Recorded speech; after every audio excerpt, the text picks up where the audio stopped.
Okay, cool. Oh,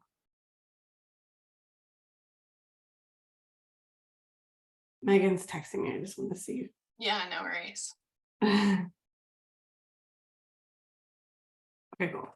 All right. So I would love to hear a little bit about you and your business, and then I'll teach what I was planning to teach, but I'll like tailor it to what you do. And then we'll go into coaching from there. Sound good? Okay. Sounds great. Yeah, thanks. Well, my name is Talia, and my primary business is I'm a business coach.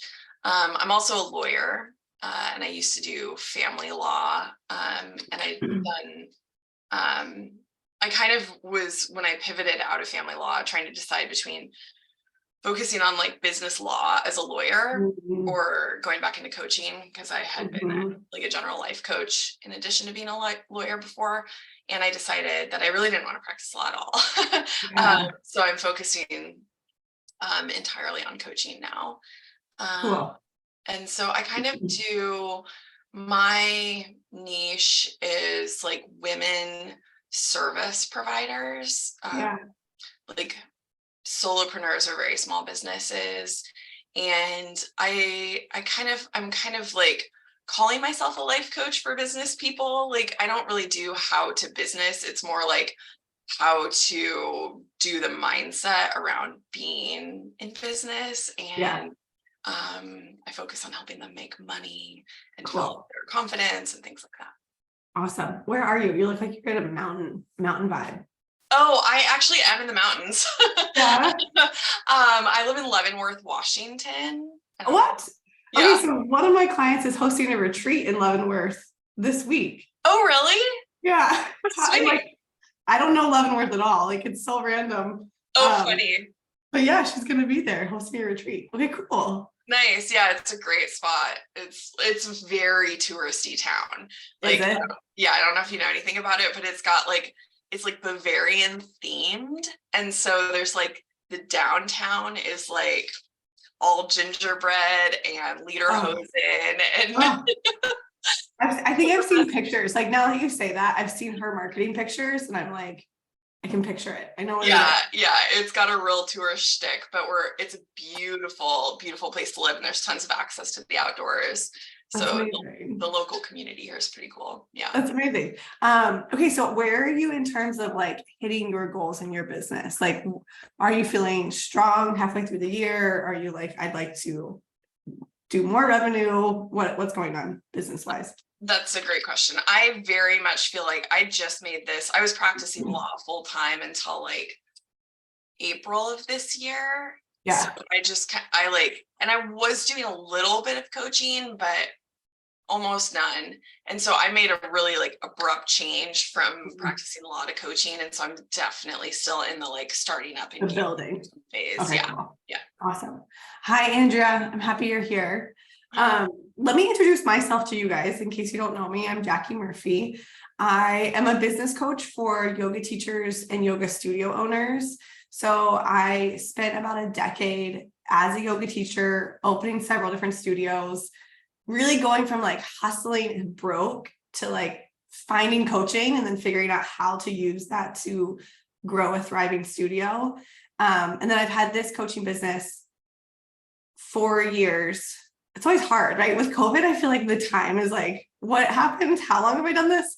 I've had this full time for about 4 years now, and I absolutely love it. I run a group coaching program that I'm transitioning to a membership, and I also work with private clients as well. My area of expertise in terms of strategy lies within the yoga industry. So I know what type of marketing and selling works within that industry. That being said, it's pretty similar across all industries, especially with coaching. I also know how coaching, marketing, and selling works because I'm doing it myself. But I really focus heavily with my clients on learning how to think like a business owner. If you've ever read The E-Myth, have you guys heard of this book? Mm-mm. Oh, it's amazing. I don't know if I have it. I usually have it like right next to me. It is what most of my philosophy is based on. And the idea is that like when you are the talent in your business, the one delivering the service, Oftentimes you'll get caught up working in your business instead of working on your business as the owner or entrepreneur. So what I do is help you learn how to think like an owner or entrepreneur. I'm down in Charleston, South Carolina, so way far away from Washington. And I have two young boys. I have a 2.5-year-old and an 8-month-old, a golden retriever. We love going to the beach, and I've known Megan. I led her teacher training. So that's how we met each other. So way a long time ago. And just adore her and love her. I'm happy to be here. Anything else you guys want to know about me? I know it's always super like, who is this person coming in to coach me today? But I am kind of an open book, so I'm here to help. Andrea, will you tell me a little bit about your business, just so I can know? I'm about to teach, but I want to know what to frame it to, if that makes sense. Sure. So I'm a life and weight loss coach, and I've been in business for about 3 years. And every year I was making more and more money, and then something has shifted for me this year, and I'm like less than $1,000 and just feeling like super stuck. So that's it in a nutshell. Something that shifted for everybody with the economy. So you're not alone in that. It is a very, like, this year is requiring a pivot for most business owners, similar to the kind of pivot that COVID required. So I just want to like normalize. It's totally okay that you're in this spot, like what's happening this year. A lot of people are there, and it's fixable, solvable. Okay, so let me teach. My mic wasn't working. Can you guys hear me okay with just the computer mic? Okay, cool. And then we'll go into coaching, and you can either get coaching on this or whatever you would like coaching on today.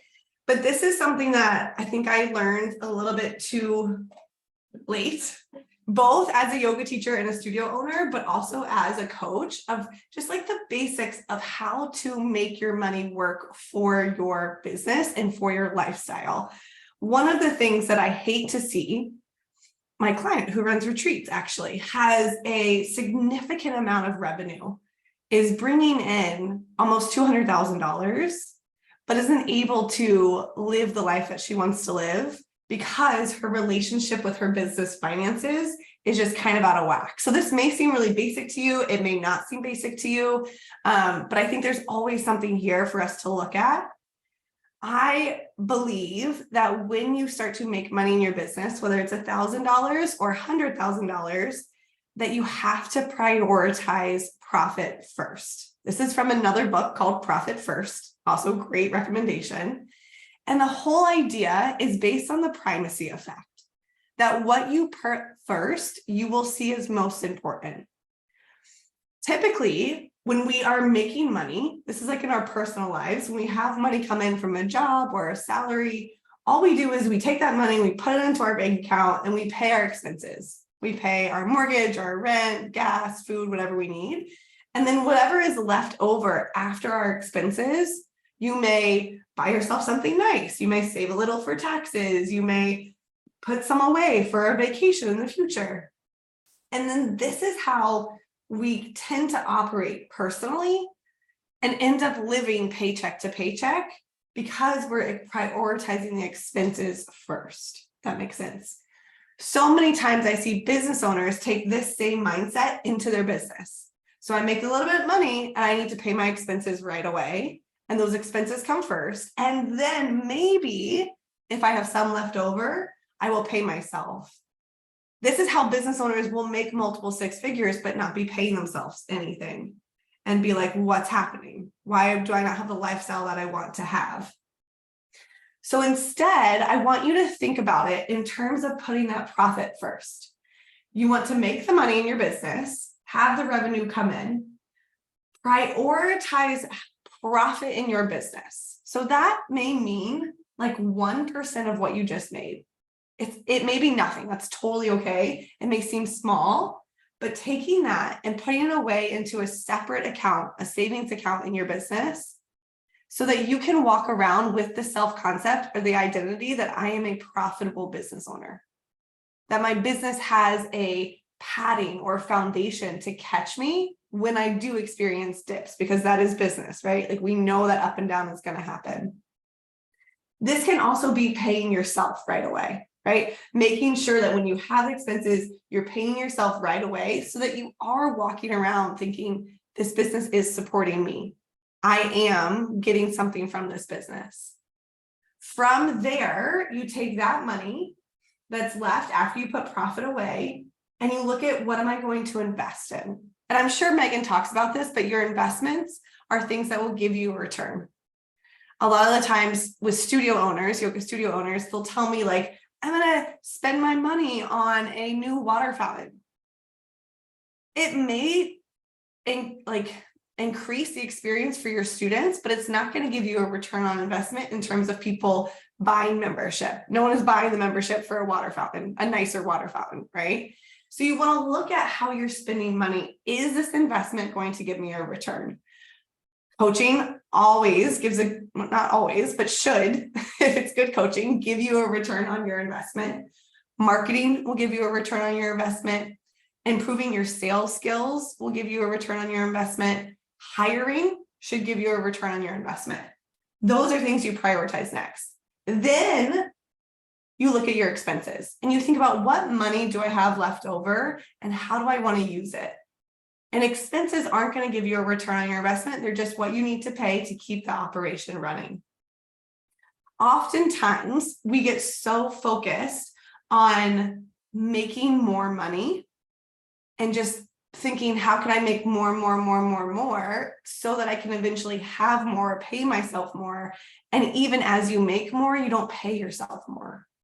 I don't want that, right? I want you to have the lifestyle that you want to have with the revenue that you have. In business, you have two levers to pull to make your business work. You have the lever that's make more money. I call this playing offense. How can we bring in more revenue to our business? And you have the lever that's how can I cut my expenses? How can I decrease my spending? And that's playing defense. Sometimes it is required that you look at your expenses and you say, it's time for me to play defense, it's time for me to get a little gritty. Does this expense fit? Does this fit into my business? What do I need to cut? That is just as important as how can I make more? Okay. This whole idea is so that you start to prioritize profit. You walk around with the self-concept of, I am a profitable business owner. You learn to pay yourself from the get-go because there is no magic revenue number where you'll just have enough to pay yourself. That's not how it works. Any questions, thoughts? That's good stuff. Thank you. Yeah, it's simple, but like it's worth saying, right? I think a lot of us get stuck here and then it's like, okay, I need to make more because this is so high and I'm not paying myself at all. This is when you're burnt out. This is when your business doesn't last, but like a year or two, right? This is how you create sustainability. Okay, cool. Let's dive into coaching. I'm happy to coach you on this or anything that you want to talk about. My style, so I trained through the life coach school, same place as Megan. So my style is, I think, similar to her. Well, we'll see how it goes. What's up? How can I help?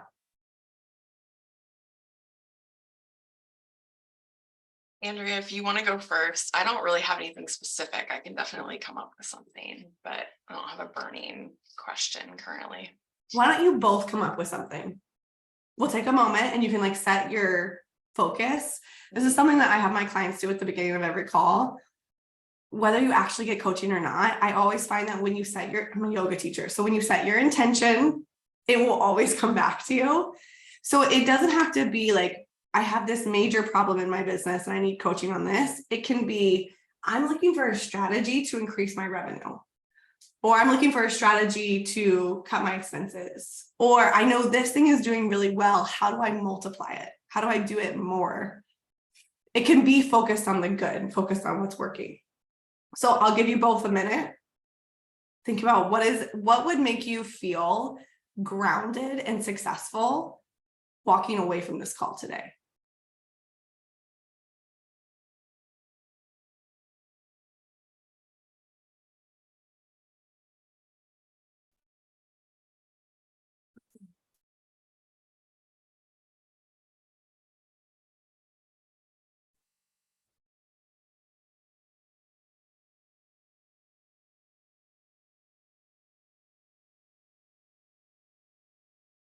you guys always use the 2 hours?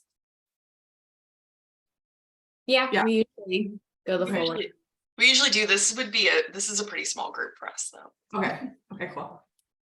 Well, we'll just see then. Okay, cool. Who wants to go? I mean, I do have something. Talia is Perfect. probably gonna be so tired of hearing about this. Never. I mean, we'll just go with kind of what I was talking about.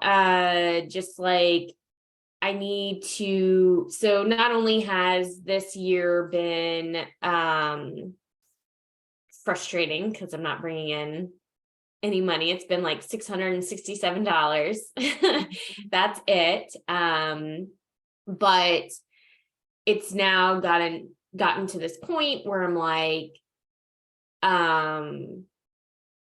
I feel like I must clearly have been doing the wrong things, because kind of what you were talking about, like working in the business, like I just feel like every extra minute I had was like going towards this. And just for like context, you'll see me like jiggling my mouse over here because I have a full-time job Yeah. that I am working. And I also have, well, currently now 3 kids. So a What do you lot mean? of stuff Did on you my just plate. Add a kid? Did you just have a baby? No, we actually just we're foster parents, and it's actually frustrating for me. And that probably is adding to where I'm at in my business right now. But Yeah. she 17-year-old, we were in the process of adopting her, but when they're over 14, they get to decide, and she decided she no longer wanted to live here. So Oh, that's heartbreaking. he has since moved on. Yeah, it was frustrating. It was over a vape. So I mean, that's a teenager for you. She thought her summer was going to be ruined, and that wasn't the intent. But you can't sometimes. You're trying to. I'm like happy to have a 2-year-old right now. Well, at least our problems are like put your shoes on. Yeah, right. So Yeah.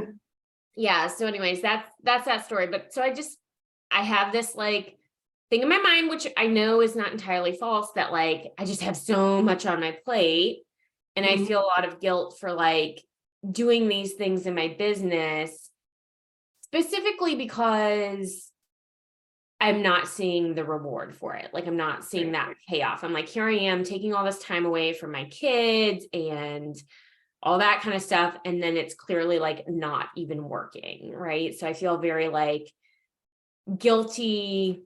I feel very like not a good mom and not a good business owner, so felt like when I first joined the mastermind at the beginning of the year, or whenever it was it April? I don't know. But anyways, it feels like a long time ago. I was very like, do all the things. All right, she's got a worksheet. I'm doing it. I'm, doing this, that. I'm scheduling everything. Monday hour 1 to the T, probably overscheduled actually. Yeah. And now it's to the point where I'm like, I don't know, what month are we in? Like, I don't like, I'm not scheduling anything. I've been silent on social. I'm not doing outreach. And I'm kind of at this point where I'm like, I don't want this business if I constantly have to be like toiling away and you know what I mean? And like working myself to death for like not a lot of money. Okay. Tell me a few things just to help me get the full picture. Okay. How your full-time job, are you working 40 hours a week, or are you working more? Yes. 40 hours. Okay. And is it remote? So you're you can work at home? Yeah, I'm 100% at home. Okay. And how stressful is that job? Is it like mentally consuming as well? No. I mean, it should be, but it's not. You're like checked out. It should be. Yeah. But no, it's totally manageable. It's totally fine. Okay. And how many hours would you guess you're working on your business? Currently, like 0, like literally, I mean, these will be my first time 2 hours in a week. Okay. And that's not really, I guess, working in my What business. were you doing previous years? I mean, so very active on social. And it was really just like documenting my own like weight loss journey. So it almost didn't even feel like work. It was just like, oh, here's my plan and here's what I ate and here's me going for a walk. And so it just felt kind of whatever. But I was doing a weekly blog post, sending out a weekly newsletter to my email list. And then social posts. Yeah. How many hours do you think you were working then? I mean, I would probably say between 8 and 10. Okay. And are you working those extra hours like in the morning when the kids are up, at night, on the weekends? When are you fitting them in right now? Or while you're working? Yeah. So like if I was doing a social post or something, yeah, that would probably be while I was working.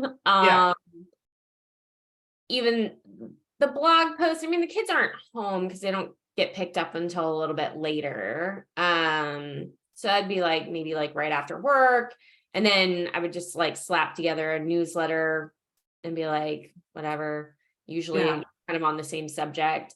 But I did have coaching clients and those were in the evening. So I probably had like 5 hours during the week where I was working with like coaching clients. Okay. And those were, I'm just trying to figure out like, what is it? How much time are you taking from your family, the way that like you described it? So I can get the whole picture. And then tell me, because this has been a reoccurring theme, it sounds like, what has Megan already coached you on in terms of this? I mean, she's coached me like on my why, a lot. And we did kind of talk about last time, kind of like exactly how much time like, would I need for everything. Yeah. What is your why? I'd love to hear. I like to hear people's passion. Well, yeah. So I came up with like a bunch of reasons why. And I judge myself so hard for this because I feel like my ultimate why is just money. Yeah. I want to be able to take my family on fancier vacations more often. Like I want to travel the world with them. And when you have a family of 5, that's like expensive. And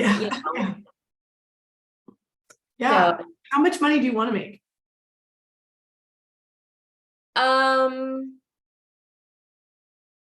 I mean, I would love to be like over 250,000. Okay. It's like your salary or total revenue? That would be my salary I would like. Okay, cool. Let me just do the math.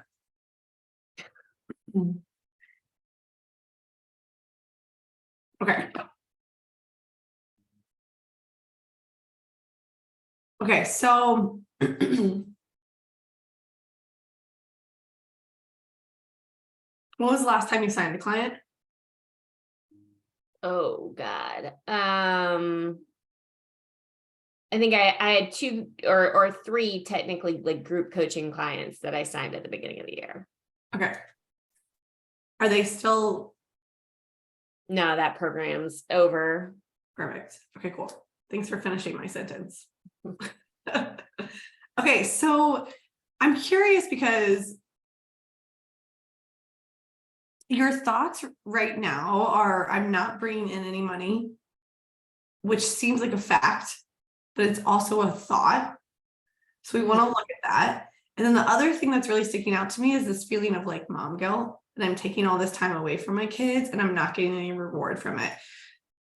Because I also understand that and feel that, but I also really believe that mom guilt doesn't help us in any way. It doesn't make us a better mom, even though we want it to. We're like, if we just shame and guilt ourselves enough, then like we'll be with our kids and we'll be better moms. It doesn't work like that, at least in my experience. So I want you to think about,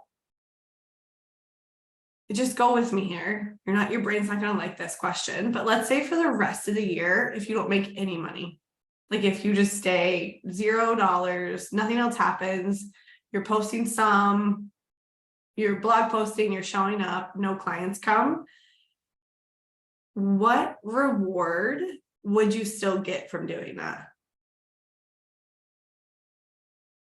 I mean, I would be able to like continue to like fine tune how I like talk about my business or how I like, explore my potential clients like problems and Yep. continue to make myself known, I guess. I don't know. Yep. So I'm hearing like you would fine tune, I call it your one message, like the thing that you're saying to people, and you would increase your visibility. How many people know about you?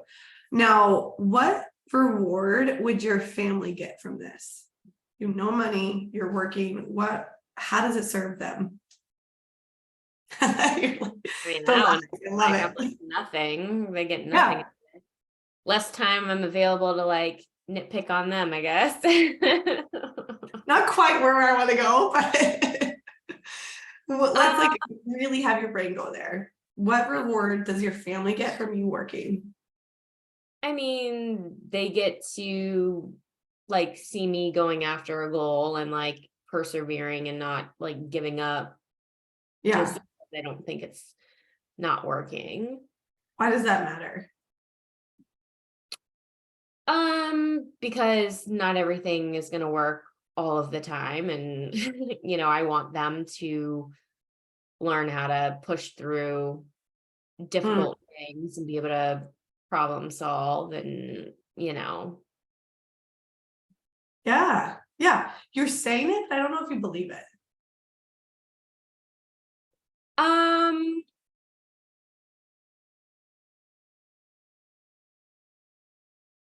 I guess because I also find value in being able to identify when maybe it is time to call it quits. Like, I don't think every single goal that we set has to be achieved.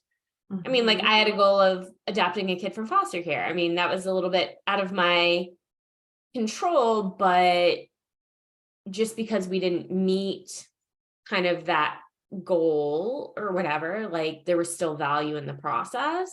And I think like I am coming to the point where it's like, I think it was the correct decision. Even though it was out of our hands, like maybe that's just me making peace with the situation, but you know what I mean? Like it's not necessarily bad or good that was the ending point, but there's still like value in the process.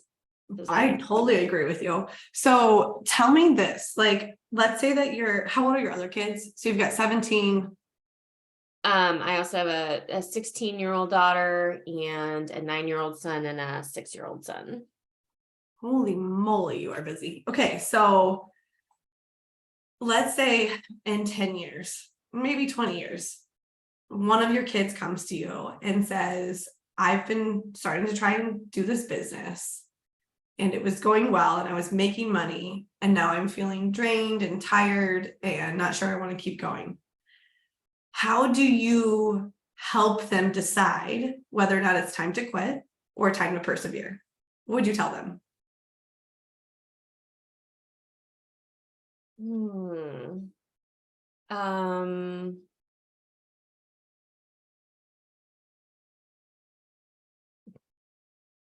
Well, I don't want to answer that question because then that's like the roadmap for me. I don't want to do that. I mean, yeah, it's what I know that like I haven't, one of the missing pieces, right, is like what really has been effective and like bringing in clients. Like, what are the actions that are really like bringing in revenue, attracting new clients and that, and then like cutting away the stuff that isn't. And for me, I feel like, oh yeah, like I kind of have a question mark there. And just like, what are other ways you can get out in front of other people? And I don't want to do that either. Yeah. What would you tell them? They're like, I don't want, I've done this. I've like risked rejection so much. I've put myself out there so much. Building a business is the hardest thing I think that you can do. Like it is emotional strength training. Like you have no idea because it does require this constant putting yourself out there that is scary to us. So what would you tell them if they're like, I've done that, I have an idea of like what I could keep doing, but I just don't feel like it?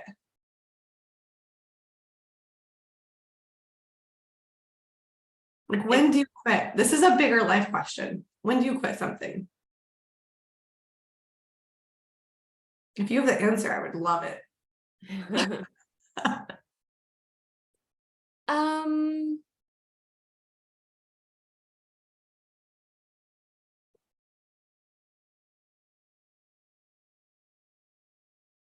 yeah.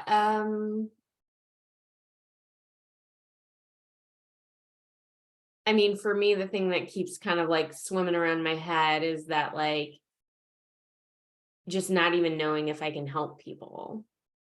Mm-hmm. Because admittedly, like my clients have some weight loss, but not all of them do. Mm-hmm.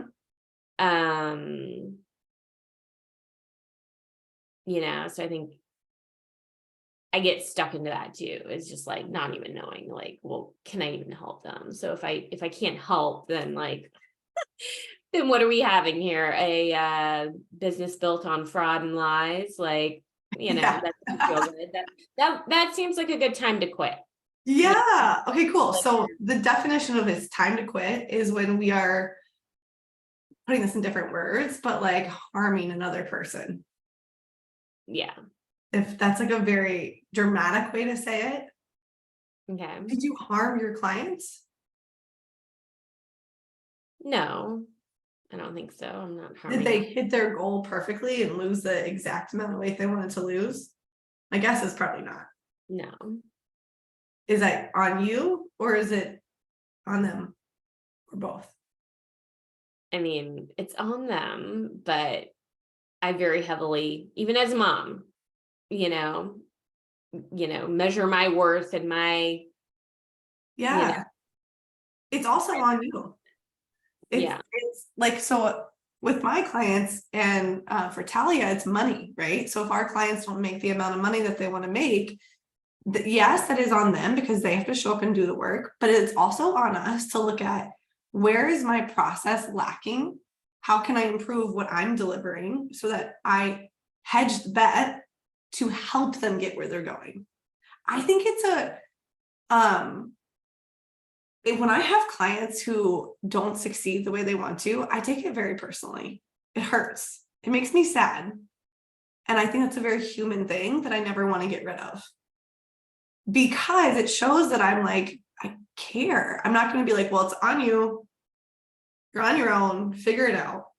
I want to hear their feedback. I want to know. What do you think? Not that I'm going to change my whole philosophies and my process and my program, but I'm going to take in their feedback and say, okay, well, how can I do better? Does that make sense? Mm-hmm. Have you thought about with those 3 clients how you could do better?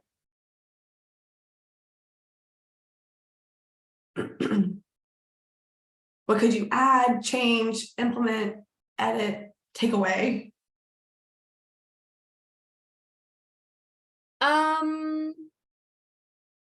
I guess not really. This is where it won't feel good to go get more clients if you don't have a plan of how you're going to serve your clients better than the last time you served clients. Does that make sense? Mm-hmm. But if you have a plan, if you're like, okay, this is where they all struggled, or I noticed that like at this point in time, they all had this common problem, or I could add this or do this. It'll give you this, like, I'm taking responsibility and up-leveling the experience so I can trust myself and they can trust me. Mm-hmm. Does that make sense? Yeah. What could you try? Did you see anything that Like, when did you start to feel like, oh my gosh, they're not getting the weight loss that they want?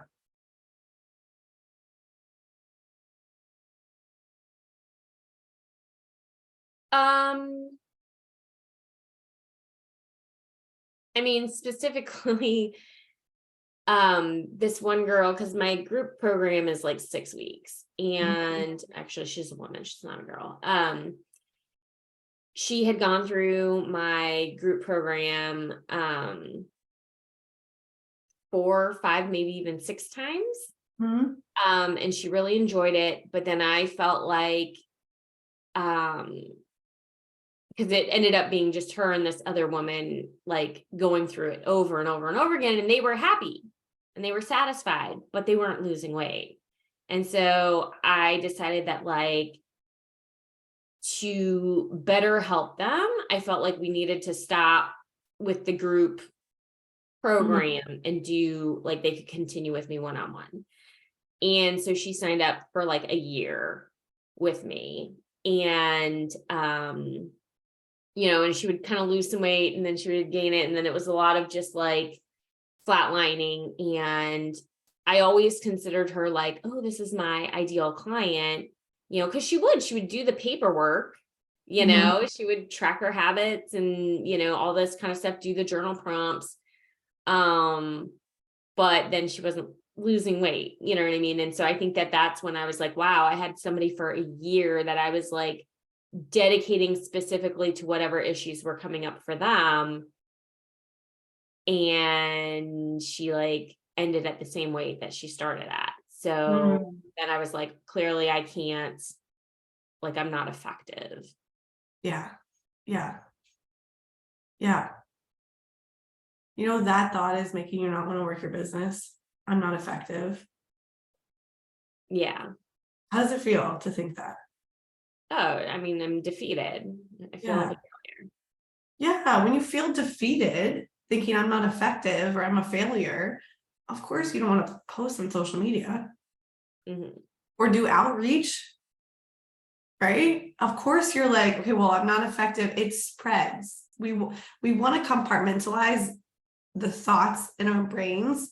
Like, well, I'm not effective as a coach, but also I can see this coming up. Well, I'm not effective as a mom because I'm spending time away from my kids and I should feel guilty around that. Like it will show up in all areas of your life.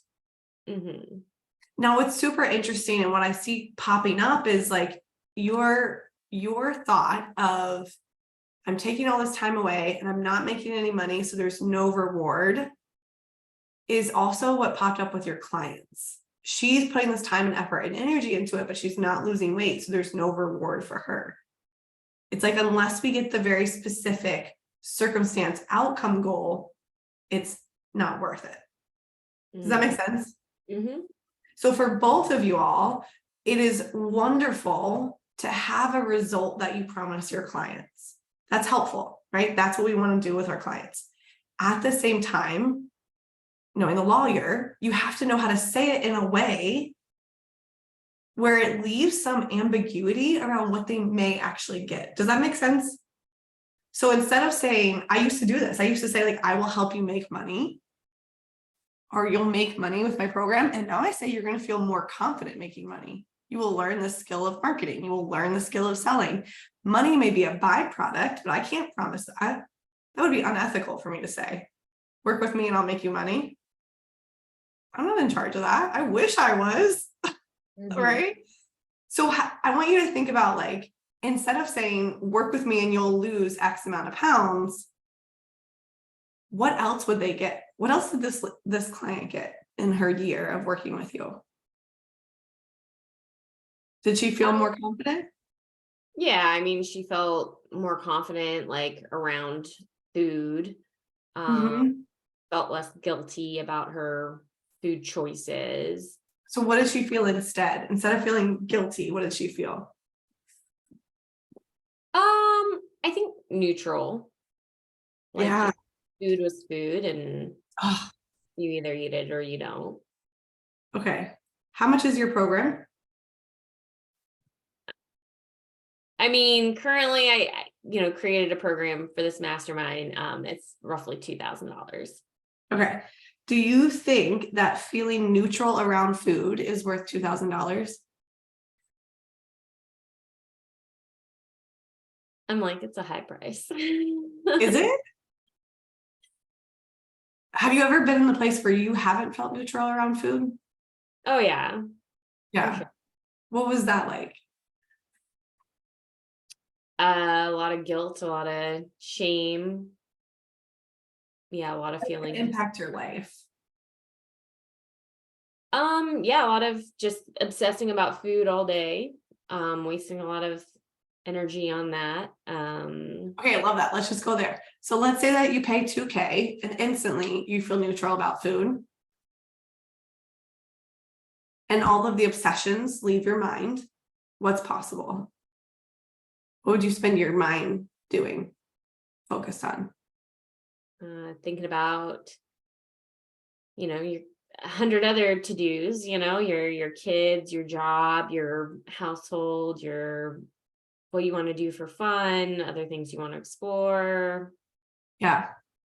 Yeah. Do you think that's worth $2,000? I mean, that's a whole other coaching thing we can get into. My money drama is huge, but sure. Pay $2,000 for that.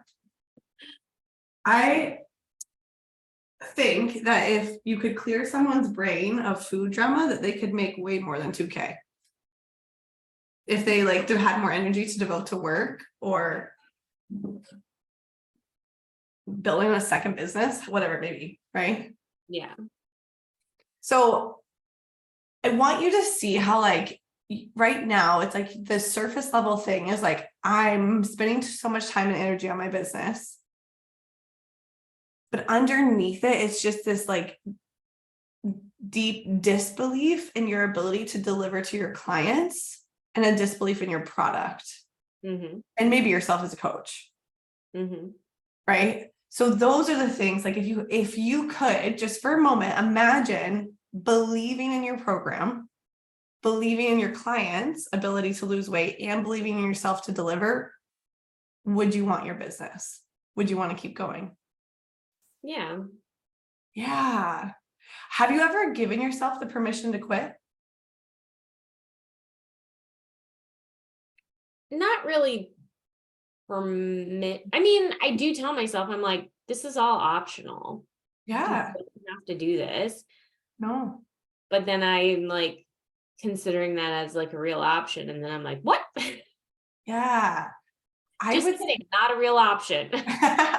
I would suggest every day being like, do I want to quit? Fully being like, do I give myself complete permission to walk away from this? Do I want to or not? It's something I used to do with Megan when I was first coaching with her. You can totally quit. Give yourself the permission to do it every single morning and see what happens. It's like your marriage. You got to choose that marriage. I feel like my cheeks are already getting hot and they're burning and they're not true. You can't. Yeah. I think my total self-worth would be on the line. Okay, so let's just think about that. Let's say you give yourself permission to quit and you close up shop and you walk away. Mm-hmm.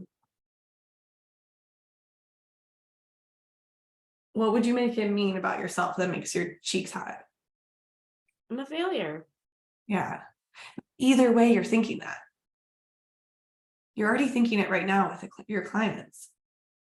I mean, it's true. Yeah. It's like the business, whether you're operating or not operating, is the vehicle that's bringing up this am I a failure lie. Does that make sense the way I just said it? Not really, but so let's look at it. Talia, have you ever thought that you're a failure? Not yet today, but I'm sure I'll get there.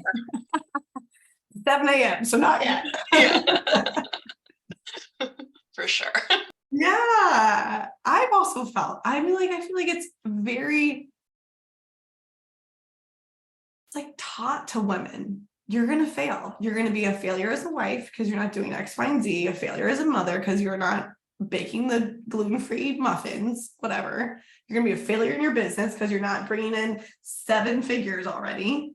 It's like optional to think you're a failure, you're a failure, you're a failure. So let's just poke at it a little bit. Like, why would a system that's rooted in patriarchy want women to think that they're failures? What does it stop us from doing? It keeps the patriarchy alive and well How? because we don't push, we don't explore what we're capable of, we quit. We don't step into our power, right? We don't say, actually, you don't get to tell me whether I'm successful or not. I do. You don't get to tell me my worth. I do. Our society wants to tell us what we're worthy of nonstop based on how you look, how you dress, how much money you make, where you live, what you do. So I just went to see Taylor Swift in the concert this past weekend. It was amazing. But one of the things that I respect so much about her is the world told her you are a failure. What is it? With Kanye, like, got up on stage and said, like, you don't deserve this award. You are not worth this. And she took it and she made literal millions, billions of dollars from someone telling her you're not worth this. Because she decided to say, no, wait a second. I'm an artist. Let me keep going. You don't get to determine my worth. No one gets to determine your worth, not your kids, not your business, not your income, nothing. How long do you think you've been carrying that I'm a failure thought? All my life. Right? So it's like really ingrained in your brain. Mhm. This is going to take daily effort, and you're going to feel weird doing this, of rewiring your brain to think and see yourself as a success.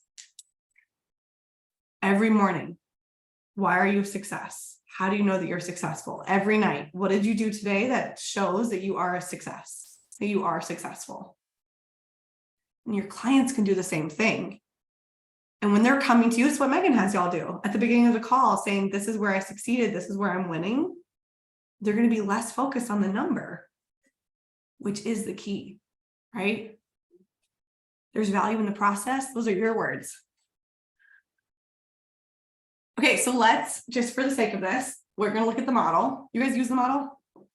Yeah. Okay, cool. I didn't know if I needed to teach or not, but I think you've got it. So I'm a failure goes in the thought line, yeah? Yeah.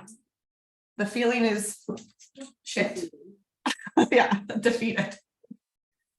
Let's look at if this could ever be a fact. What does it mean to be a failure in life? How do you define that?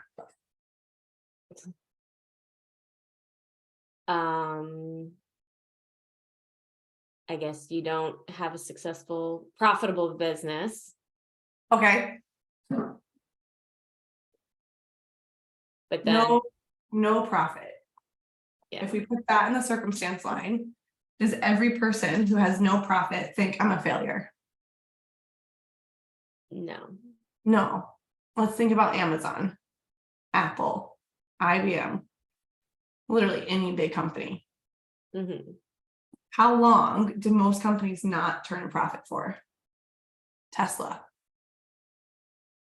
I mean, I think I've heard like 5 years or something like that is a Yeah. 4 or 5 years, right? Did you create any sort of profit last year? I guess how are we when I took out, because I went to life coach school last year, so Oh, we were okay, cool. in the red pretty big time. Okay, cool. So no profit last year. Yeah, but I did, 11,000 in coaching before we Amazing. took out that, so Amazing. Yeah. What if you make no profit for the next 5 years? But then on your 6th year, you make 250,000.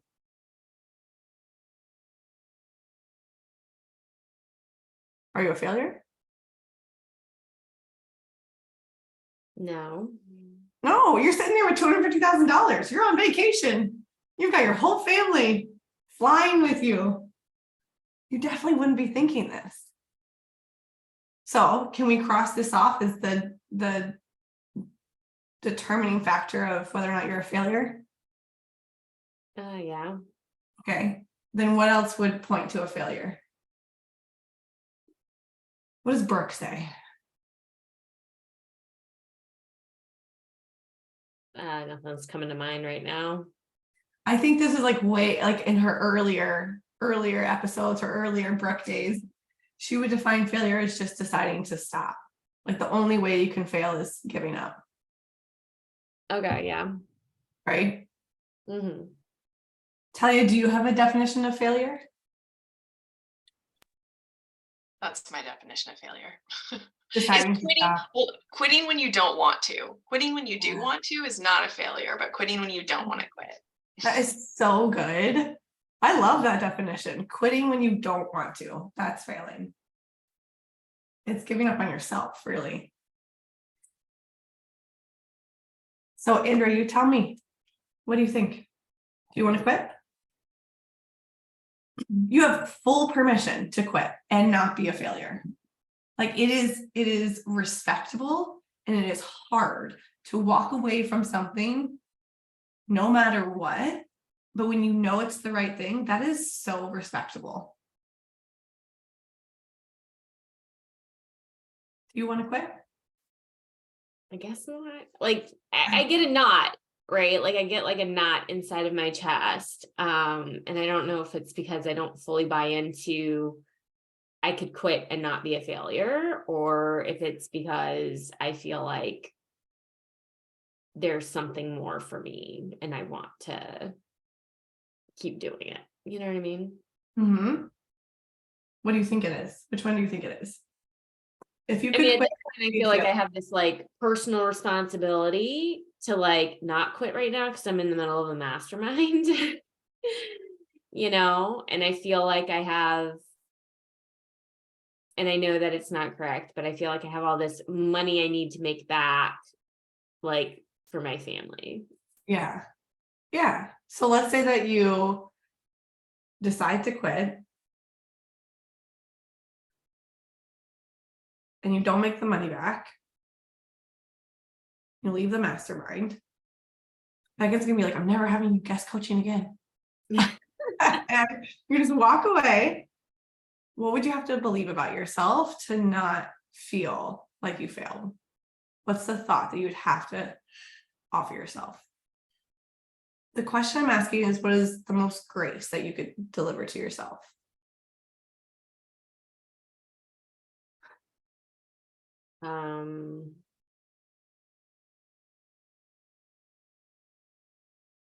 I don't know, like that was fun. We learned a lot about ourselves. Yeah. Yeah. Right now, there's just like you're offering yourself zero grace.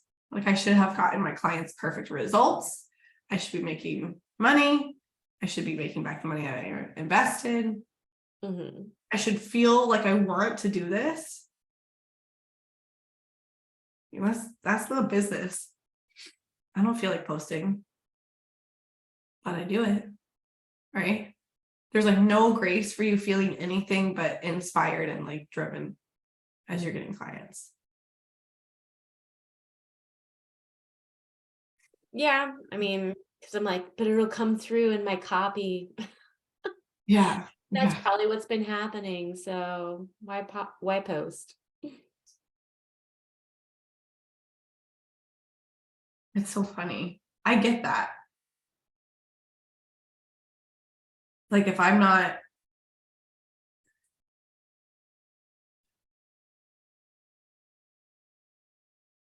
what needs to come through in your copy? Inspiration or joy? I think it's that I can help them. And I think that goes into that complete disbelief of myself that I can help. Yeah. Okay. We're going to do a little exercise. I wish I had my other screen up. You guys have a Google or like someplace you can like using my child's elephant to erase. Okay, so it's taking the model, it's taking the concept of the model and using it to anchor yourself in the value of your offer. So what I want each of you to do is think about the circumstances of your offer. So Andrea, tell me, like, do you want to think about your group program or do you want to think about one-to-one? Probably one-to-one. Okay, so the circumstance would be like one-to-one, how many sessions? 24. 24 sessions. That is just one circumstance. And then I want you to think, what is the value in terms of the feeling they will get from having 24 one-to-one sessions? When it comes to, yeah, I would say they'd feel supported, right? They feel supported. They might have more confidence from that.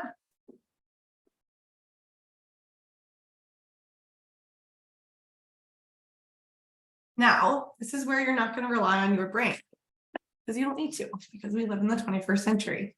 You're going to pull up Google and you're going to type into Google value of feeling supported, losing weight, or fill in the blank. First thing that comes up, it says having emotional support throughout your weight loss journey increases your odds of short-term and long-term success. This is from some website. Mm-hmm. Why is it important? Maintaining accountability, right? You could keep going through all of these results that pop up until you find a study and actual facts about why this and this will help them lose weight. That way, when you say, hey, there's 24 sessions in this one-to-one package, you don't have to believe in it because you believe in it. You can literally rely on data to say, no. Look, when you have the support, you are more likely to lose weight. I'm sure there's a number of how much more likely you are to lose weight. Does that make sense? Yeah. You want to do another one? Sure. Okay, so tell me another circumstance of your offer. Specifically to one-to-one or Yeah, let's stick with that one. So like they get like weekly journal prompts or something like Ooh. Okay, what are those journal prompts? What do you do with those?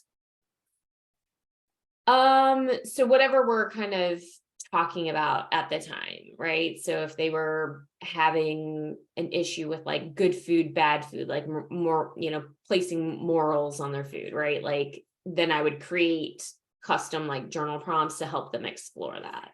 Okay, cool.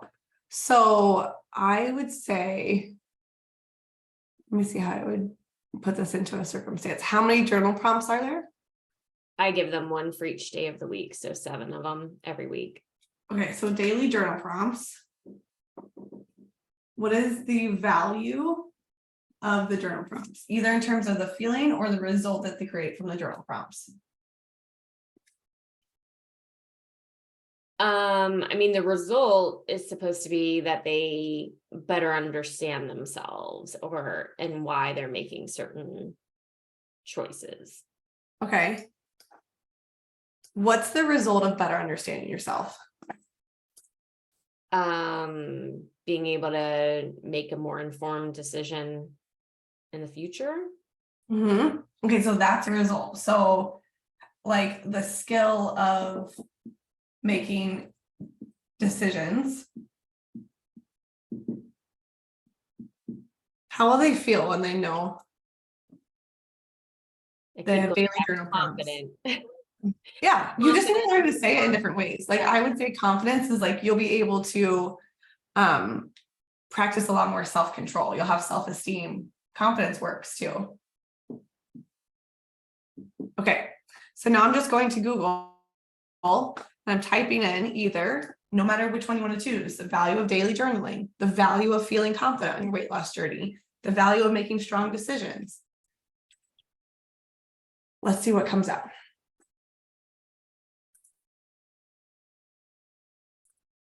Let me make it more specific. Also, ChatGPT is awesome for this, if you know how to use it.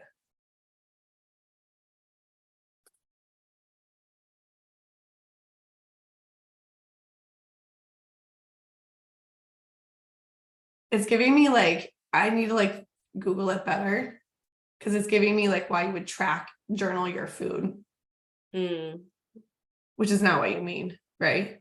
Right. No. Let's change value of, this is all I'm putting in Google, increased self-confidence.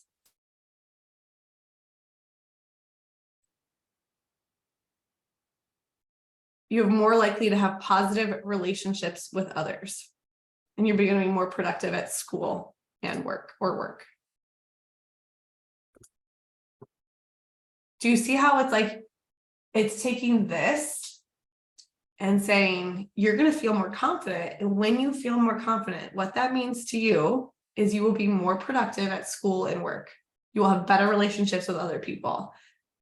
It's taking your offer and building it out so you fully believe it. This is something that I teach. It's a big concept, but I just want you to start to consider that once you have this mapped out with data, with evidence, it's going to be less about, do I believe in my coaching, and more about, what does the data say? Right. Okay. Same thing when it comes to coaching. Like, coaching right now is taking a huge hit in the industry. People are thinking, is it harmful? Is it helpful? Does it work? Does it not work? You can look to the data and see and rely on that. Does that make sense? Mm-hmm. Okay, what are your thoughts? What's coming up? I've been coaching you for a while, so I want to see how you are doing. Yeah, no, I mean, this actually feels like, I feel like my temperature has been brought down a bit, because I like the idea of like not having to just have this full, like, unshakable belief in myself, because that just feels completely unrealistic at this point, so it's like having that data, that feels like really comforting, and really like, I don't necessarily have to be like the world's best salesperson, and self-coach to be able to like have a business.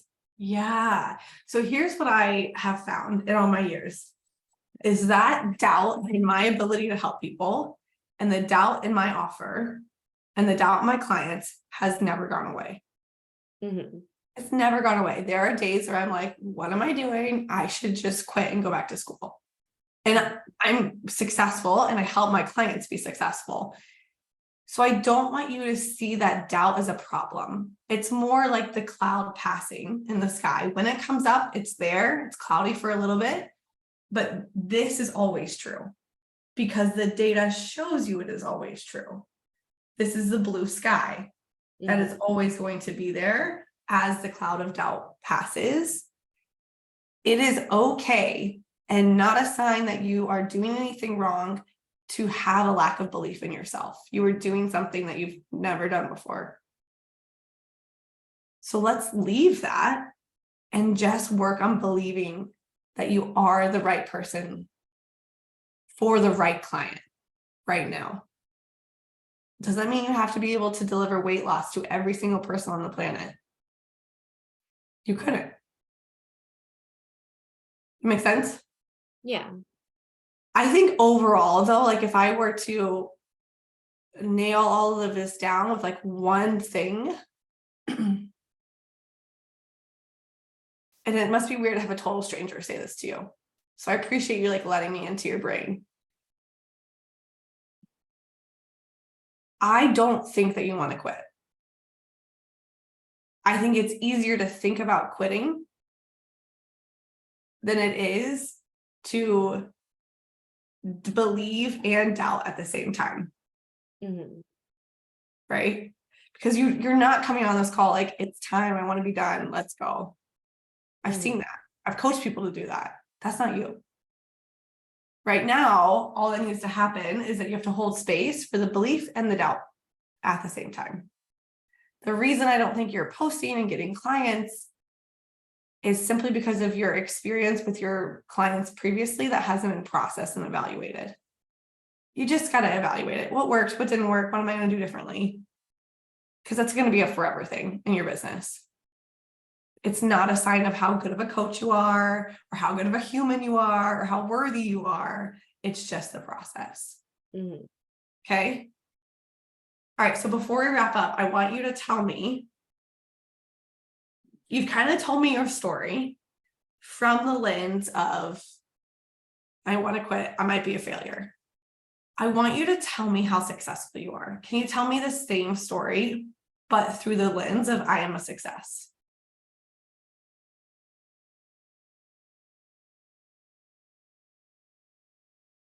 Um,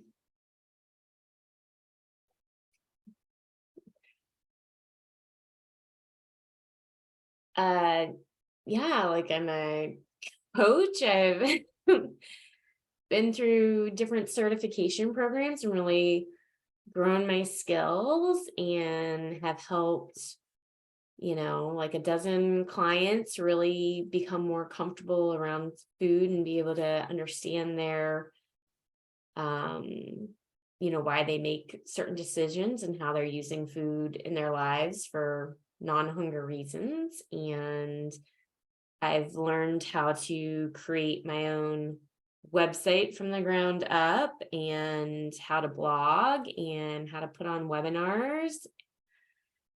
I created a freebie that got over, 300 people to sign up for my list, so obviously they found it valuable. And I'm a product of my own product, and I've lost like 95 pounds. So, How are you a success as a mom? how am I a success as a mom? Yeah. Well, they're all living and breathing as of today.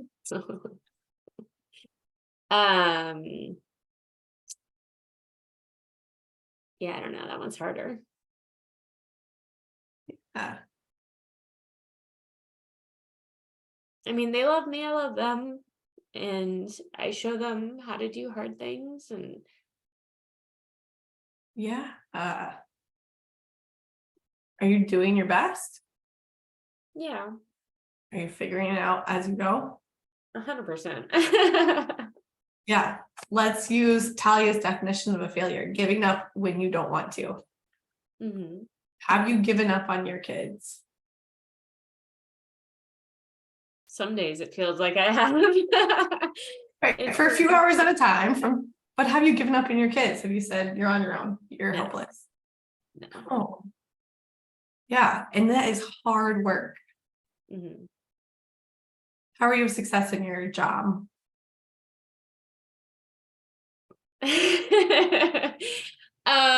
No, yeah, I have lots of information. I bring, new ideas. I work for a law enforcement agency, and I've helped create this new compliments program to really highlight what few we get to really help try to boost the morale of our officers and give them You're more. literally like helping them believe they're a success. Right. That program you created, we should use that. Yeah. Okay, so this is going to be your work, and I want you to do it at least for the next week, and then you can trash it if you don't like it. Every morning when you wake up, I want you to write down, I would say five ways that you know you are a success. And I would do like a few in your business, a few as a mom, a few as a wife, a few as your job. Mhm.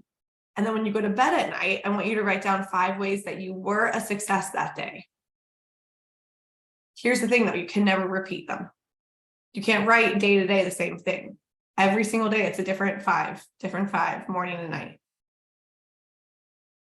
If you do this and you create the self-concept that you are a successful person, you will be free from the belief that you are a failure and free to make the decision to stay in business or leave business from your real intentional desires and not from what society has taught you to think.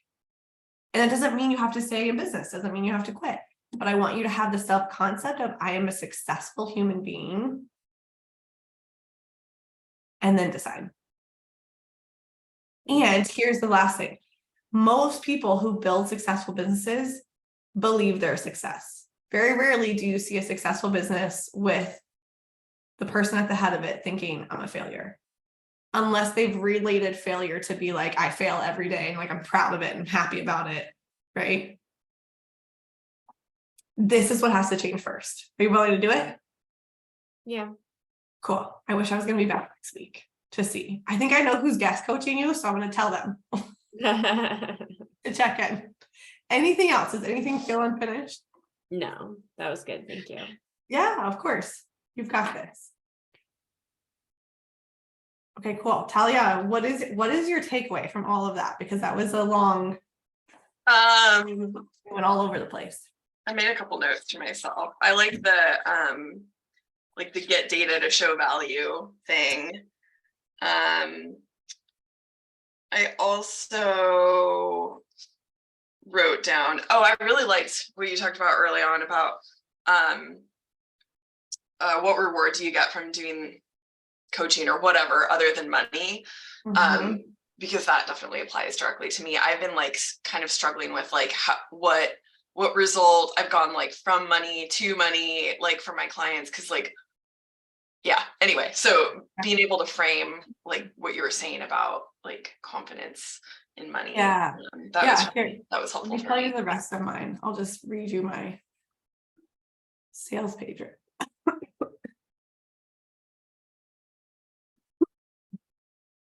Is valuable because it houses the four step. Here's my voice.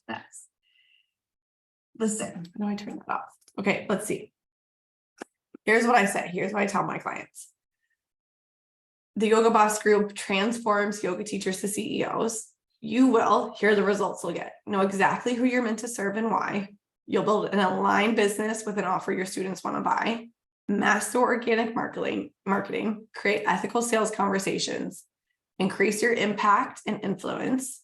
That I can like stand behind, learn to make strategic business decisions, feel supported. Like that's what I'm offering. That's what I'm selling. Yeah.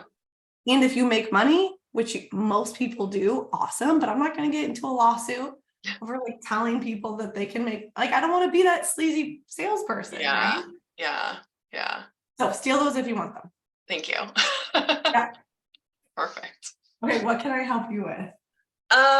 Okay, I wrote an intention. My intention is to move into sales mode. So I've been coaching for a couple of years, kind of dabbling, and I've like actually, well, not really dabbling, but not fully committing to it. But I have gotten to the point where I now have like things I teach, like things I want every client to know. So I captured those things in online modules and I'm almost done with that. And so I've really taken the last like month to focus on creating that. And I feel really good about it. I'm almost done. And now it's time to move into like get out in the world and sell it. And so I want to make sure that I do that. Yeah. Because I am conscious of the trap of like, sitting in my office creating content and not actually selling. This doesn't feel like that. It definitely feels like creating the product that I am selling. And I feel ready to step into sales mode. That sounds awesome. Yeah.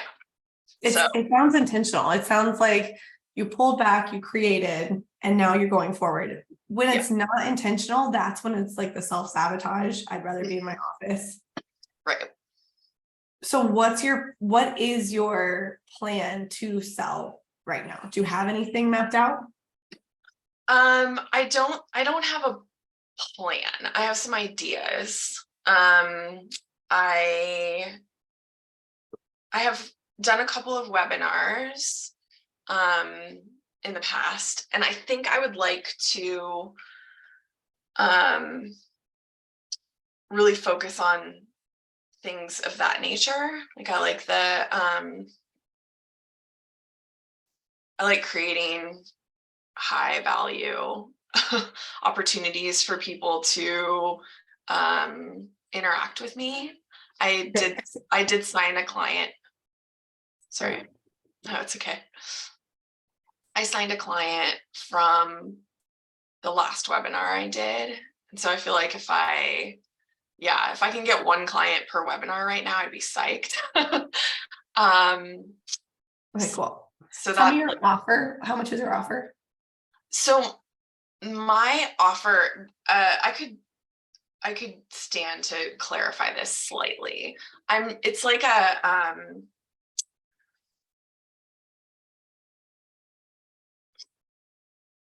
I guess it's closer to a membership than like a group program. I'm delivering my coaching in a group environment, and it's $350 a month. Okay, cool. Online. Is it a certain set, like how many months? It's like you can join, yeah, you're selling a membership. Yeah. Okay.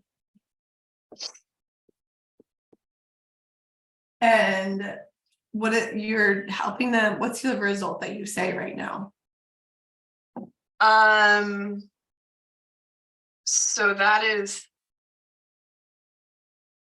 I am helping purpose-driven entrepreneurs learn to make money. Okay, cool. So they're learning the skill of making money. Yeah. Okay. Amazing. Do you know how long they typically stay? How many months do they? This is brand new. So Brand anyway, Okay. what I'm saying, so I used to do one-on-one, and I still, I think I am going to actually deliver this either in the membership or one-on-one. I haven't quite decided that yet. I haven't decided how I would decide like who goes in the membership and who goes one-on-one. But I was basically delivering this program in a one-on-one container previously. And I think it takes 6 months. So I tell people to plan to be in the membership for 6 months. Okay. Minimum, but they're welcome to Yeah. stay forever if they find value in it, of course. Okay, and tell me your goal. You say, I want to get into sales mode. How much do you want to sell per month?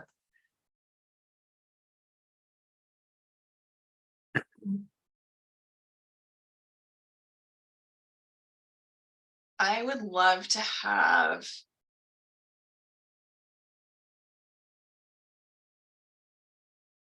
I don't know why that's funny. That question seems difficult.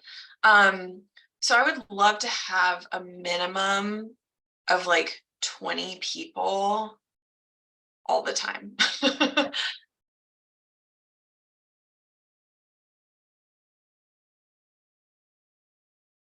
Okay, so 20 members. Let's just do revenue wise so we can know. It's like $7,000 a month. Maybe I want more than, I think I am going to end up raising that price. This is like, actually already have one person in it. This is like, we're building the plane as we're flying it beta version. So I probably will end up raising the price to like 500 at some point. Anyway. When I teach memberships, I just tell people to aim for 200 members. Okay. Like, that's where I would go. But this is the first mark, right? Like, yeah. You can imagine this membership being at 200 people, thriving, big community, you're delivering this thing. Yeah. But for now, we want to aim to get 20 members. Yeah. Okay. So part of the membership that you're going to be working on is tracking your churn. So this is people coming and going. Uh-huh. You want to keep that underneath 30% if you can. Okay. So you want to have, if you want to keep 20 in the membership all the time, how many do you need expecting a churn of around 30%? Math. Right. So assuming that like 30% of 20 may leave, 6, you want to have like 26 members. So that if one person leaves, it's not like oh my God, a person left. It's like, oh, actually we knew that was going to happen. That's what happens with memberships. Yeah. And we can reduce this, right? This is selling in the program. There's ways to reduce that, but the other thing that you're going to focus on is just straight up lead generation. How many people can you get to know your name? Assuming that like 20% of those people are going to convert.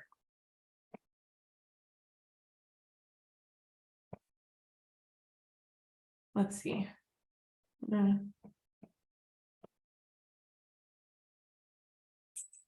why can't I do the math? We need 100 people. If 20% are going to convert to get 20 members. Need 20 leads, 100 leads. Make sense? Yep. Okay, cool. So now, once you have a really clear goal of what you want to sell, then it just is figuring out the strategy that you want to use to meet 100 people, convert 20% of those people, and then keep 70% of those people in. Mm-hmm. That make sense? Mm-hmm. What are your thoughts coming up right now? That seems doable. Yeah, I love that one. Yeah. It is doable. So Yeah. what do you want to do? Like, if you know that you did a webinar that converted, let's do it again. Yeah. I think that I think that one of my biggest stumbling blocks, and it's silly, is just engaging on social media. Has worked for me in the past. And for some reason it feels like really high friction to me.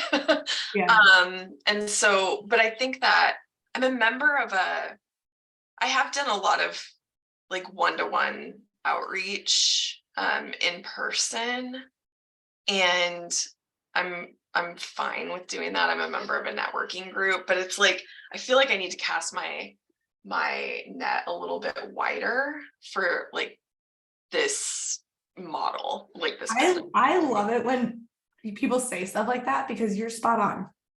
You need to cast your net wider. How do you? I mean, I think the most effective way for me is to like really make my peace with social media and like figure out how to focus on it. Like the webinar can be the thing that I offer people to get them in, but I think the platform that I probably need to be using is social media of some sort. Are you offering consults like from the webinar? Do they sign up right away, or do you talk to them first? I am doing consults right now. Okay, so right now this is your strategy. Okay. When you're talking about social media engagement, it's like the second step. Yeah. So you want to start here. Yes, you want to be engaging on social media and meeting people, but I want you to start thinking, how can I get like hundreds of people to know who I am? Does your nervous system feel safe doing that? Barely now. Barely. I mean, it wouldn't have been. I was like, when I first started life coaching, I was like super vulnerable with my own story of like divorce and stuff. And so now I'm like, business, not a problem. Yeah. You're like, I got it. Yeah. Okay, so what ways do you feel naturally inclined to be more visible? Is it like, this is where you can talk about like paid advertising, PR, being on podcast. It's any visibility work of getting in front of someone else's audience. Do you see how it's different than talking to the people that you connect with? Yeah. So like networking is this engagement piece. Being a speaker at a networking event is visibility. Okay. Does that make sense? Yes. Mm-hmm. Anything popping into your brain?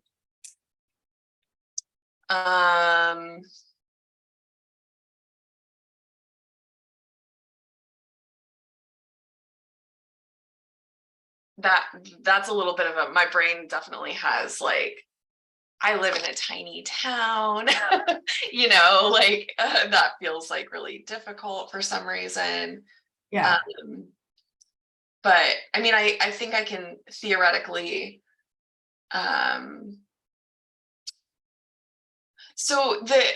this is interesting. I think this is an interesting opportunity, coach.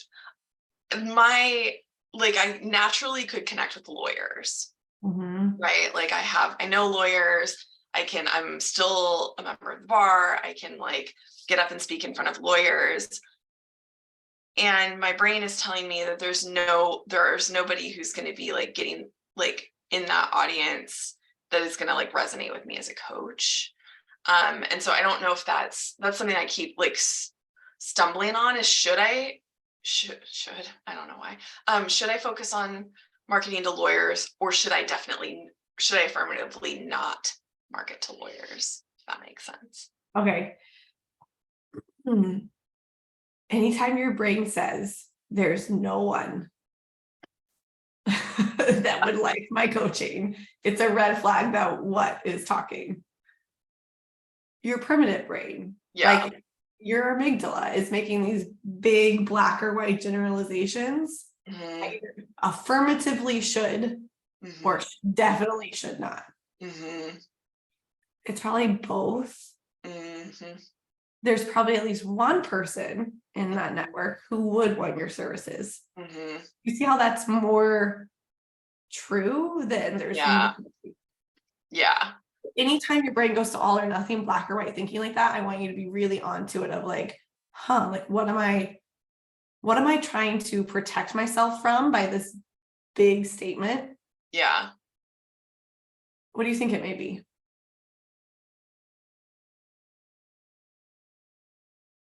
Well, I think like as you're talking, the idea I'm having is like what my brain wants to go to is like I have to either like niche to lawyers, or if I don't, then like they won't understand or something. Like I can't like even bother talking to lawyers if lawyers aren't my like specific niche. But the idea I'm having is like I can talk to business people. Lawyers actually are business people. And I could talk to them. I could give the same information in front of a group of lawyers or another group of people. So like lawyers is one group of people that I could talk to, but I don't have to exclude the rest of the world in order to be able to do that. Sounds good. I think that sounds smart. That feels like new information to my Good. brain. I think you're thinking like, do I need to niche to lawyers to help them? Yeah. Instead of the way that I would process what you just said is like, my clients will self-identify regardless of what they call themselves Yeah. based on what I'm talking about. So like if a lawyer hears me say they want to learn to make money and they say, I want that, the lawyer can think, I want that. Yeah. Right. Or the artist or whatever, whoever you Right. like, it's trusting your clients to be able to self-identify Yeah. instead of having to tell them specifically it is them. Yeah. Yeah. Does that That make makes sense? sense. Yeah, it does. No, it's very different. My niche is very small. Like yoga teachers and studio owners, very small. You either are a yoga teacher or you're not. Mhm. You can do it that way, but I had a history and a passion for helping those types of people where I'm not hearing that from you. It's not like I was a lawyer and I really want to help lawyers figure out how to make money. So that's like not, I wouldn't niche there. Yeah. Yeah. I want to help them figure out how to like quit being a lawyer and do something that fills their soul. But that's not my. That's a great niche though. Like Yeah, maybe it is. but they'll self-identify, right? They'll Yeah. say like, oh, I want to learn how to make money doing something else. Yeah. Yeah. And you have the time and space to like write a post that is specifically to lawyers. And the next day write a post that's more general. And the next day target another group, whether it's moms or like whoever. You have the time and space. Yeah. Maybe one day the niche will be very apparent and you'd be like, oh, all 20 people in this membership are lawyers. Like, Yeah. that's something I should pay attention to. Right. I wouldn't go at like defining it now. That makes sense? Hmm. Okay, so how do you want to get visible?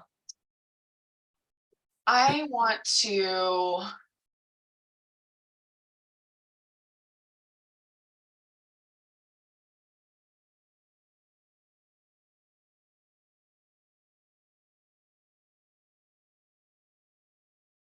decide on a presentation that I want to give.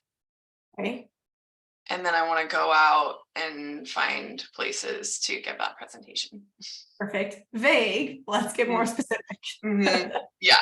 Because your brain will spin in the vague and it'll be Yeah. like 3 months from now and you'll be like, I'm still deciding. Yeah. No, I think I know. I want to. So, like, the first pillar of my program is like clearly define your purpose. And so I think that like I would like that to be the topic of the next presentation that I do. I love it. Okay, so how many do you want to do? How many presentations do you want to give? I would like to do at least one a month. Okay. One presentation a month to a new group. It Mhm. could be your local yoga studio. It could be the group of lawyers that you know. It could be like whatever group of people is already coming together that you can stand in front of and present to. Mhm. From there, you're either going to collect, I would say, email and social media handle Yeah. and talk to every person, right? Yeah. So we're getting new leads in, we're nurturing those leads. And then what's the webinar that you're doing?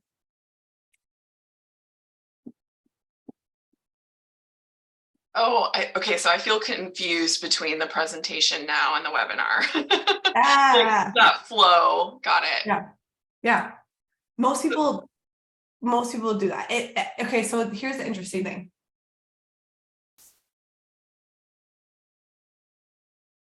It may be similar content. My guess is that it wouldn't be, but it could be literally the same content, but you're delivering it in different places is the important thing. Yeah. When you host a webinar, typically it's like, hey, email list, I have a webinar, my email list, sign up. Hey, my Instagram followers, I have a webinar coming, sign up. It's my audience I'm nurturing to.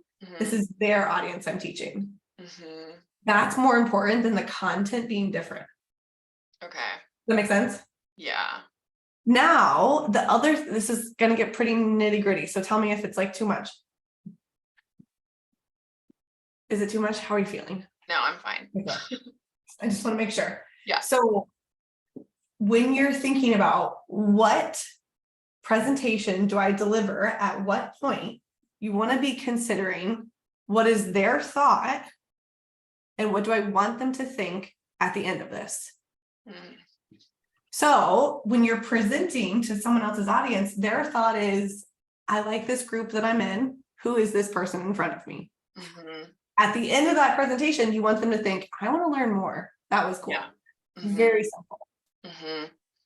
When you're in a webinar on your platform with your audience, you want them to think, I'm learning more. I like this person that I'm learning from. I want to buy by the end of the webinar. I'm ready for the next step. You're probably not going to have someone go from who is a stranger to I want to buy here. Okay. But it's not the majority of leads that you'll talk to. Got it. So we're just going to take them along the journey of this thought process to I'm ready to buy, I'm buying, I'm in, very strategically. Does that make sense? Yeah, it does.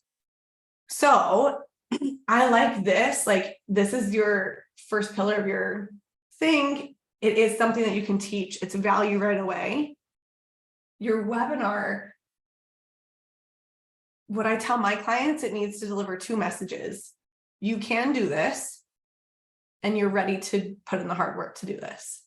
If you can get those people bought into those 2 messages in your webinar, they're much more likely to buy. So your entire webinar can build the argument that they are ready, they can do it, and they're ready for the hard work. That's all it is a laid out case. Yeah, that makes sense. So what that's making me think, this isn't, the webinar might be more specifically like how to create a business around your purpose. Yeah, because their purpose might not be a business, but for the people who are, so this would be define your purpose. How did you say it? I say I think I just say define your purpose and direction. So I love the idea of like your webinar being like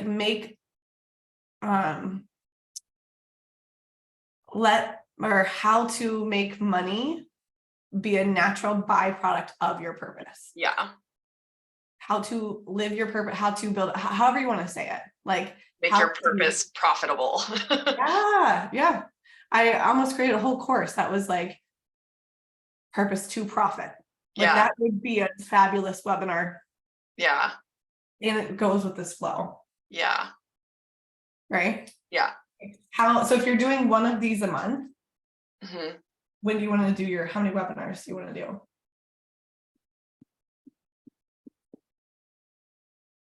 I mean, I think it makes sense to do the webinar once a month too. Yeah. I would aim for like beginning of the month, Yeah, 2 weeks into the month, yeah, rest of the month selling. yeah. How many people would you like at this webinar?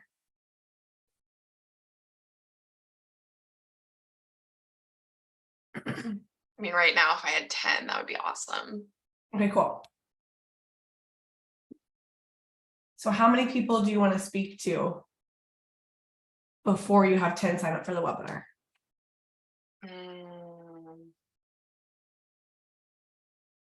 don't know, probably need like something like 30. Yeah, I was gonna say like between 30 and 50. Yeah, Do you see how this is very strategic? It's very like mapped out. yeah. Yes. Then you can implement this. And when it works and when it doesn't work, you can say, okay, what part of my strategy do I want to tweak? Is it that I need to get more visible, connect more with my people? Oh, I wrote this here, I didn't say anything about it. When you're connecting, they go to you talk to them, you meet them, you connect with them social or email. You want to figure out their dominant buying motive was essentially like, what are they looking for? Because you're saying it in your words, but you need to get it in their words. Like with Andrea, if I was going to sell her learning how to make money, I know her dominant buying motive is a vacation with her family. So I would say like, it is possible for you to pay for a 5-star vacation for your family, enjoy it. I'm going to track that dominant buying motive so I can come back to it and revisit it. Okay. And use it in my marketing, write a whole post about it. Why, like, yeah, I'm not going to keep going because I would just. How do you figure that out? Like, is there a magic spell? Yeah. Yeah. What is the incantation I have to recite? So the thing is like, it's just a conversation. Okay. What do you like? How did I figure it out with Andrea? I mean, she said it. But why did she say it? What did I ask? Andrea, do you remember? Wasn't it just why do I want that? Or Yeah. why do Yeah. my business? Yeah, just tell me about your why. Super casual, right? Yeah. And I'm not selling Andrea anything, so it's a different context. When I do it on Instagram, I don't talk to the person. Typically, the first time I talk to them, it's a text, and then I'll shift to voice note, and I'll just like, "What are you here to learn? Tell me about your passion." With yoga, people are like, "Here's my story, and here's why I love yoga," and like they'll just tell me everything right away, and I can just very easily be like, "Well, what do you want to create? Like, what are you looking to achieve? Dominant buying motive. Why does it matter to you? Why is that important?" Yeah. Just those questions. Okay.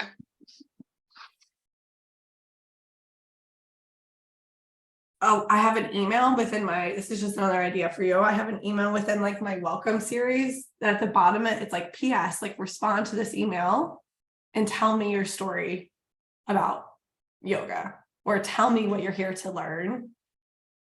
Before a webinar, I also send out an email that's like, typically people who come to this webinar are in 3 camps. They want to learn to make money, they want to hustle less, they want X, Y, and Z. Which one are you? And they'll reply back and like tell me.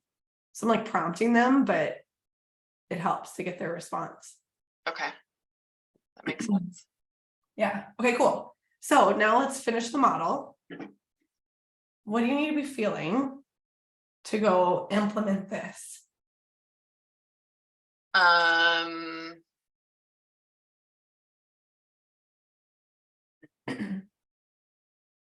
Probably just committed. Yeah, I like that one. What do you feel committed about right now?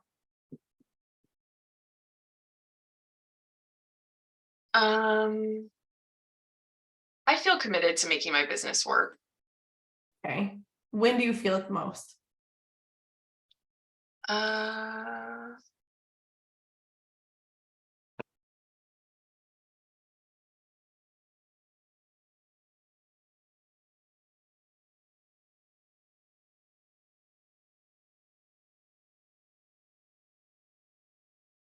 I don't know. It's like the only thing I'm thinking about right now. So Yeah. all the time. Okay, let's go a different route. Yeah. When you're feeling committed, Mhm. what does it feel like in your body? I feel fairly like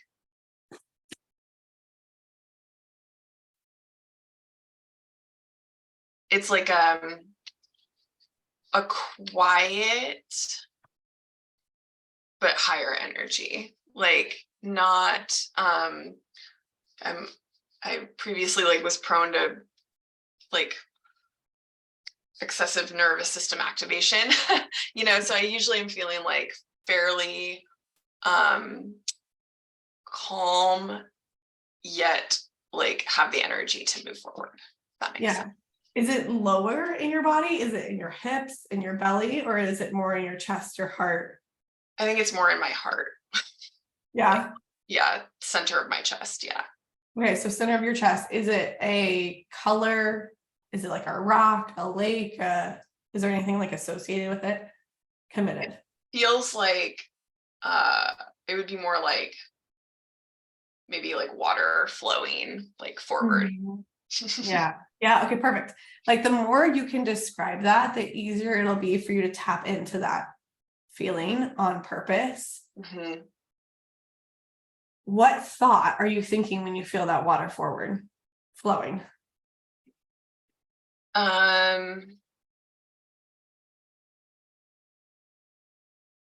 It's working. Mm-hmm. It's going to work. Mm-hmm. Like there are people who want my help. Yeah. Which one makes you feel the most committed?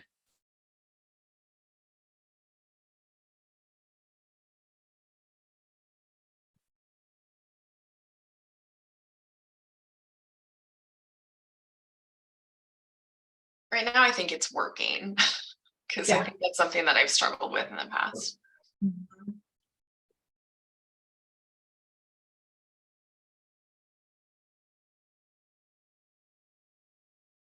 Okay. Will it's working take you to 20 members?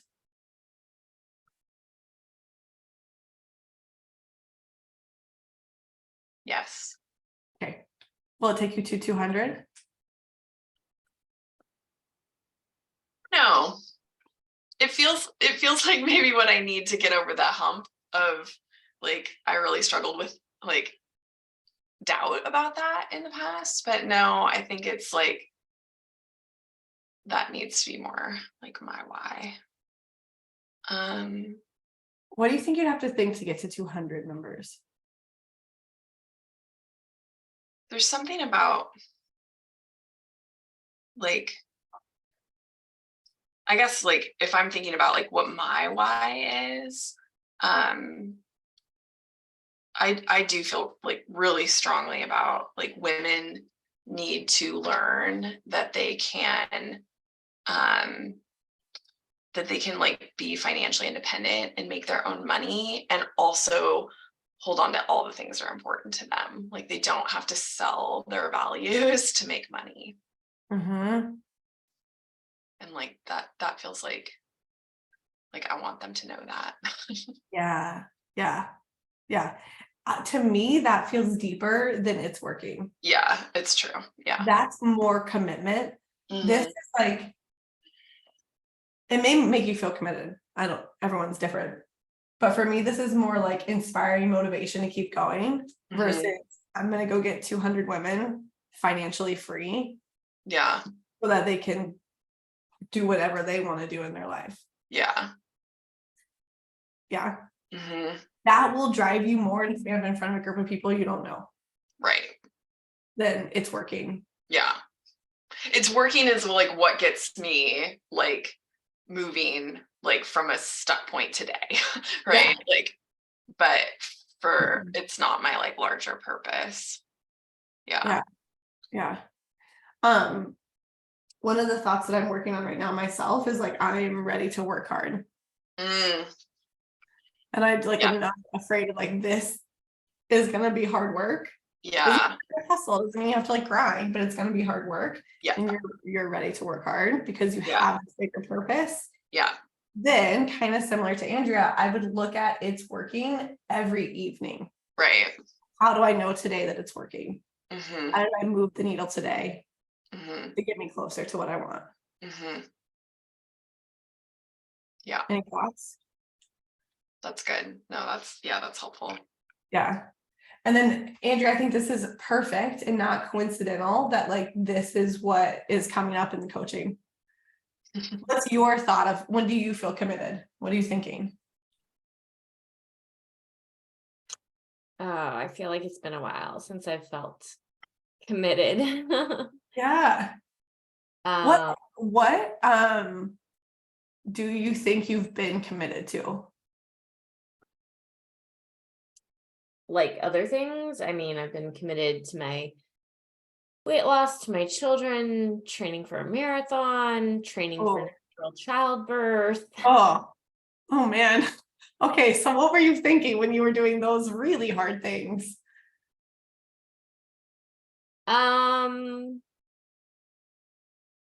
I mean, for like my children or whatever, it's like, this is worth it. Like, this is Oh, what's best. This is what's worth it, yeah, so different than it's literally the opposite of I'm getting no reward. Yeah. This is worth it. This is worth it. This is worth it. You guys, how is it worth it for you? How is it worth it for your clients? How is it worth it for your family? How is it worth it for your friends? For you to go and hit your goals? Why is it worth it? That's such a beautiful thing to come back to.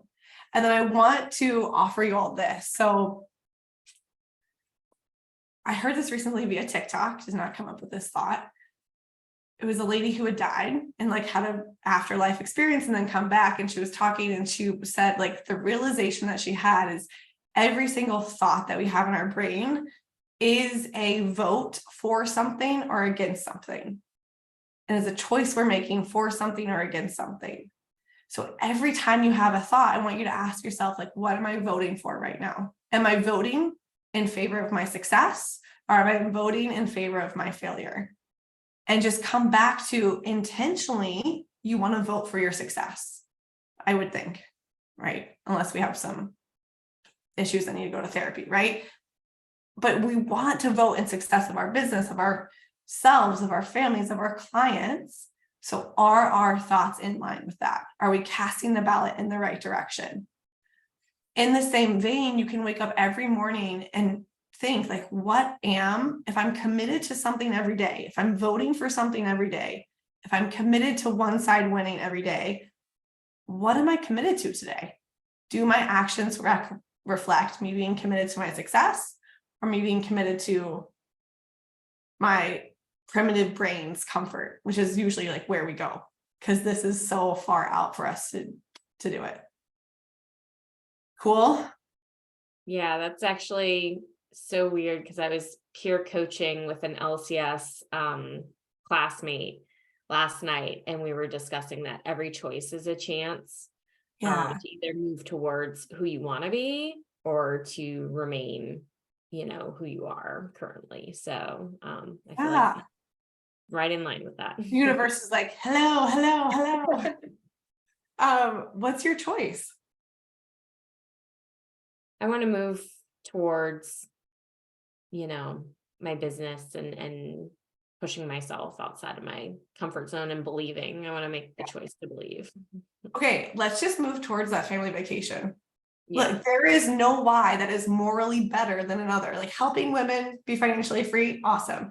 Sitting by the beach, having drinks delivered to you, awesome. Like both are very worthy. So move towards being that person that delivers that to your family. And then challenge yourself anytime that this comes back up again. Just come back to like, I've made this choice already. I've already made this choice. I've already decided that I'm doing natural childbirth. I've already decided that I'm doing this business. So I don't need to keep redeciding. Very different than what I told you like an hour ago. All right, my friends, I have another client, so I have to go, but so fun. Thank you for letting me coach you. I'm sure Megan will get the recording to you. If you want to connect, find me on Instagram. It's Jackie G. Murphy. Thanks, Cool. Jackie. Bye, y'all. Bye.